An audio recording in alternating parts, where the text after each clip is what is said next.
The Duke of Sussex has said he is taking a leap of faith in stepping back from being a senior royal, adding, "There really was no other option." Speaking at an event on Sunday evening, Prince Harry said he and Meghan had hoped to continue serving the Queen, but without public funding. "Unfortunately, that wasn't possible," he said. It was his first speech since the couple said they wanted to stand down from being full-time working royals. The prince said he had found the love and happiness that I had hoped for all my life with Meghan, but he wanted to make it clear they were not walking away. "The UK is my home and a place that I love, that will never change," he said.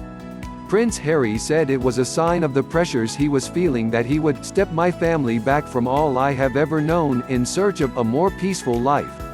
Earlier this month, Prince Harry and Meghan said they intended to step back as senior members of the royal family and work to become financially independent. On Saturday, Buckingham Palace announced that from the spring they will stop using their HRH titles and withdraw from royal duties, including official military appointments. And on Monday, Prince Harry was pictured at the UK-Africa Investment Summit in London, where he held a number of private meetings, including with Prime Minister Boris Johnson.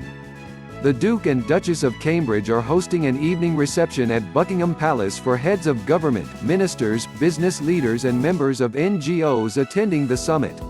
Prince Harry is not expected to attend, with BBC royal correspondent, Nicholas Witchell, saying he is believed to have left on a flight for Canada a short time ago from Heathrow Airport. Prince William and Catherine were joined at the reception by senior royals including the Princess Royal and the Earl and Countess of Wessex. Beginning his speech at a fundraising reception in central London for Centabale, the charity he co-founded which helps children living with HIV in southern Africa, he said, "I can only imagine what you may have heard and perhaps read over the past few weeks. So I want you to hear the truth from me as much as I can share, not as a prince or a duke but as Harry." A powerful force during his address, the prince said he would always have the utmost respect for my grandmother, my commander-in-chief. "Our hope was to continue serving the Queen, the Commonwealth, and my military associations, but without public funding. Unfortunately, that wasn't possible," he said. "I've accepted this, knowing that it doesn't change who I am or how committed I am." Prince Harry and Meghan have both spoken about the difficulties of royal life and media attention, with the Duke saying he feared his wife would fall victim to the same powerful forces that led to his mother's death. He told the audience at the reception for Centabale, which he founded to continue Princess Diana's legacy in supporting those with HIV and AIDS, that he felt they took him under your wing after she died. "You've looked out for me for so long, but the media is a powerful force, and my hope is one day our collective support for each other can be more powerful because this is so much bigger than just us," he said. As part of a deal finalized on Saturday between the Queen, senior royals, and the couple, Harry and Meghan agreed they will no longer formally represent the monarch. However, the statement by Buckingham Palace said they would continue to maintain their private patronages and associations. Prince Harry said in his speech that he and Meghan will continue to lead a life of service. "I will continue to be the same man who holds his country dear and dedicates his life to supporting the causes, charities and military communities that are so important to me," he said. Johnny Hornby, chairman of Centabale, said the new arrangements would not affect the prince's work for the charity. "We don't need, from Centabale's perspective, his title, we just need his time and his passion," he told the BBC. There are two big messages in this speech. The first is to deal with the Meghan myth, the idea that the Duchess of Sussex is at the root of the couple's desire to lead a different life. Harry speaks of many months of discussions over how to deal with the challenges of many years. He's making it clear that he was unhappy with his role long before Meghan entered his life. And he talks about the decision that I made, a decision I did not make lightly. He stresses that this was his call, though it was clearly one that they came to together. The second message is that he wanted to continue in some sort of a royal role. Unfortunately, he says, that wasn't possible. Both sides, the Sussexes and the palace, thought at the beginning of negotiations that such a half-in, half-out role might be possible.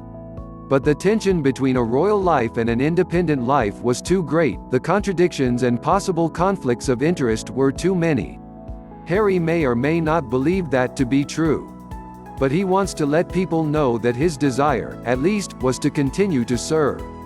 Former Liberal Democrat MP Norman Baker, who is the author of a critical book about the royal family, said the public could end up paying for part of the Prince of Wales's ongoing financial support for his son. Mr. Baker told BBC Radio 4's Today programme that the Queen already offset support for family members against the tax bill for the Duchy of Lancaster, the sovereign's estate. Much of Prince Harry's funding comes from his father's estate, the Duchy of Cornwall. Mr. Baker called for Prince Charles to say how he will support Harry and to publicly guarantee there would be no loss to the taxpayer through a reduction in his tax liability. The former MP also called for the Commons Public Accounts Committee to investigate royal finances.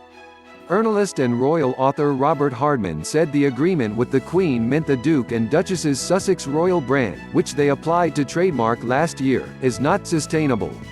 The whole thrust of what has been agreed with the Queen is they won't be trading on their royal credentials, he said. In Prince Harry's speech posted on the couple's Instagram account, he said that when he and Meghan were married, we were excited, we were hopeful, and we were here to serve.